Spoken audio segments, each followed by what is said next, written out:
ಸ್ವಲ್ಪ ಟೈಮ್ ಕೊಡು, ನಿನ್ ರಾಜ್ಯದಲ್ಲೇ ರಾಜನ್ ತರ ಮೆರಿತೀನಿ.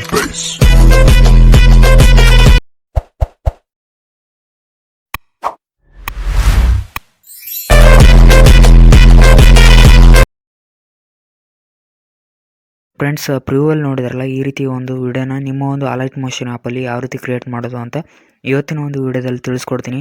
ಅದಕ್ಕಿಂತ ಮುಂಚೆ ನೀವು ಯಾರಾದರೂ ನಮ್ಮ ಚಾನಲ್ನ ಸಬ್ಸ್ಕ್ರೈಬ್ ಮಾಡದೆ ನಮ್ಮ ಒಂದು ವಿಡಿಯೋನ ನೋಡ್ತಾ ಇದ್ರೆ ದಯವಿಟ್ಟು ಸಬ್ಸ್ಕ್ರೈಬ್ ಮಾಡಿ, ಹಾಗೆ ಪಕ್ಕದಲ್ಲೇ ಬರುವ ಬೆಲ್ ಐಕನ್ನ ಹಾಲಲ್ಲಿ ಇಟ್ಕೊಳ್ಳಿ.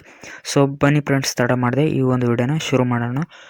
ಫ್ರೆಂಡ್ಸ್, ಈ ಒಂದು ವಿಡಿಯೋದ ಎಲ್ಲ ಮಟೀರಿಯಲ್ಲು ನಾನು ಡಿಸ್ಕ್ರಿಪ್ಷನ್ ಬಾಕ್ಸ್ನಲ್ಲಿ ನಿಮಗೆ ಸಿಗ್ತವೆ, ಅಲ್ಲಿಂದ ಹೋಗಿ ಅಲೈಟ್ಮೋಷನ್ ಆ್ಯಪ್ಗೆ ಇಂಪೋರ್ಟ್ ಮಾಡ್ಕೊಳ್ಳಿ. ಸೊ ಬನ್ನಿ ವಿಡಿಯೋನ ಶುರು ಮಾಡೋಣ.